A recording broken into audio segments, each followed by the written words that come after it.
Supplemental sets in many ways are a foot race. All of our heroes move forward, but not all at the same pace. Today, in the second of a 2-video series, I am arguing that the Brute class, specifically Rhinar, may have been the biggest winner from Dynasty, unless of course, as argued previously, it was Mechanologist. A huge shout out to our channel members for supporting what we do here. If you want to get involved with the channel and the Dice Commando community, please consider joining as a channel member. Remember, these videos are only possible with your support. You can show that support with a like, a subscribe, and by leaving us a comment and sharing your feedback. Community first, and go Commando. Hey there, Flesh and Blood folks. Welcome back to Dice Commando and Go Again, a fabulous cast. Thanks for joining me today for part 2 in our 2-part series, essentially arguing who got the best tools and tricks out of Dynasty. Now, in the last video, I had the easier task of arguing why that was probably Mechanologist. But today I'm going to make the case that maybe perhaps it was Brute. Now remember, I like to view this as a foot race, and what that means is everybody's chasing each other down the line, trying to get in front, and everybody's moving forward because everybody got new toys. But who gained ground, who lost ground, right? That's really where we're going here, and I think Brute gained a lot of ground. Now, I don't want to ignore the fact that Brute was gaining ground on everybody based on the builds going into this release, right? So I don't want to ignore that fact. But if we really look overall at where Brute has been over the course of the game, it has not been near the front of that pack. And it's getting near the front of the pack, and it got a whole bunch of great new tools. So let's go through those. So first up is Rock. Now, I'm not going to make the argument, because I don't think it's a fair argument, that Rock is going to change much. But this card is awesome. It's a fan favorite, right? I view it very similar as the Mech for Mechanologist. There's some really cool deck builds around it, probably not changing anything at the top tier tables or in the meta, but it's really cool design, really fab favorite. So I think, and that's fab fan favorite, I think Rock was great. Brings us though to Beaten Tracker. So this card is viable in every single format. In my top cards from Dynasty, this one made the list. This card is super, super strong. There's a certain argument to be made for running this over the WTR Legendary, right? The boots.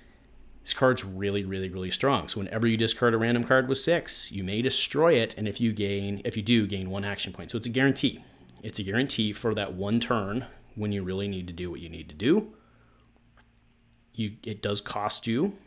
It costs you a defense. Actually, it costs you 2 defense. That said, it's guaranteed. You're not worrying about die rolls. I think this is really strong.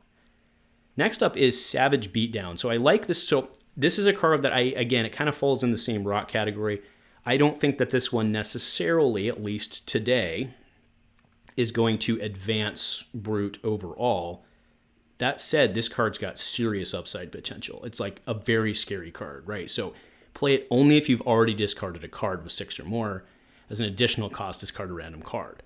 If the discarded card has more, or it has 6 or more, Savage has +6. So this card can become insane, but that's a pretty big hand to make that all happen. Again, it could happen.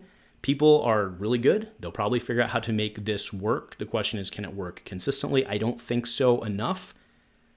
But man, you've got a double Intimidate there. Assuming there are no other card effects, could get really crazy. Skull Crack.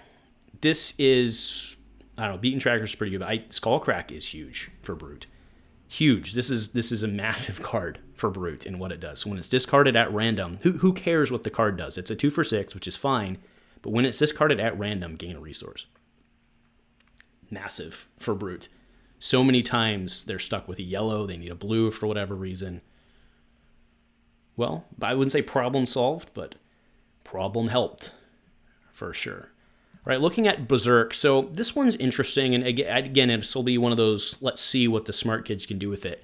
So until end of turn, whenever you discard a random card with 6 or more, banish it, and if you do, reveal the top card of your deck. If it had 6 or more, draw a card. So I think that there's potential in here for some craziness. But it's a gamble, right? And that's what Brutes like to do, at least on the aggro side. And then we did get Reincarnate as well. I don't know that Reincarnate changes a whole bunch, but it does. I guess it helps you in the fatigue match if that's something you're worried about. But I'll be honest, I don't know that Brute is all that worried about that because at that point they're probably capped out. But to be fair, I played a very control-y Rhinar in the calling down in San Jose. I've already expressed my love for Madcap Charger. I know that I've had Brute players reach out to me and tell me that I'm wrong, which, hey, you guys know Brute way more than I do. Completely fair. At the very least, this card's useful in Commoner. I really think it's cool. This one, for a blue, you go into the club on this one. It's fantastic. I think probably the red and the yellow for it. And then we also have Madcap Muscle, which is kind of in the very similar vein. And that, sure, it's a 3, but look at the potential upside of this, right?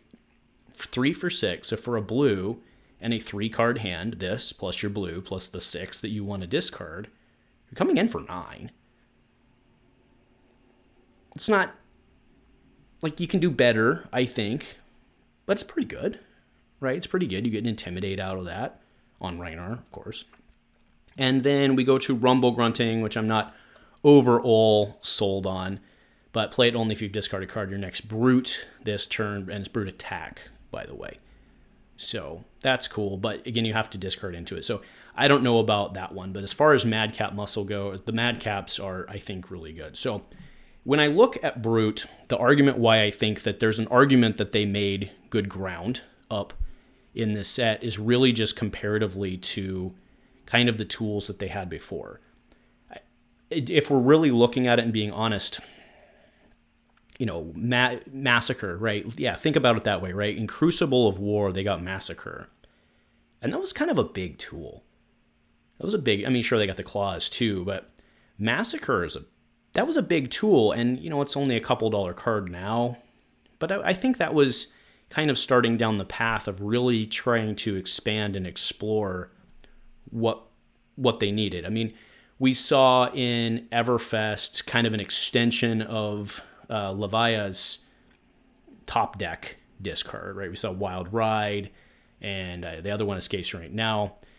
But you guys understand what I'm saying. We started to see explorers like, hey, maybe now they don't need it. They need to top deck it instead of having it in their hand, so it helps them a little bit on the defense. And now I think we're exploring yet another design space, which I think, if it works well, will probably lead to more things in the future. So even if we want to make the argument that no, Brute did not improve as much as Mechanologist did, maybe Brute's in second place out of Dynasty, if that's your argument, I think probably that's the right call. But I think out of what we've seen here, Brute might be better positioned for the future, as opposed to Mech, who kind of just got tools they're probably going to sit on and use for a while now and just sub stuff out. I think Brute actually starting to develop perhaps different lines of play, which may serve them well into the future. So anyway, that's my argument. That's why I think that Brute, maybe not today, but maybe in the future, maybe Brute we will view as having won the Dynasty foot race. So let me know if you agree. If you disagree, again, I'm not a Rhinar player. I'm looking at this from the outside in. So Rhinar players, let me hear your feedback. Do you agree? Do you disagree? What do you think? Everyone else, thanks for joining. Go Commando.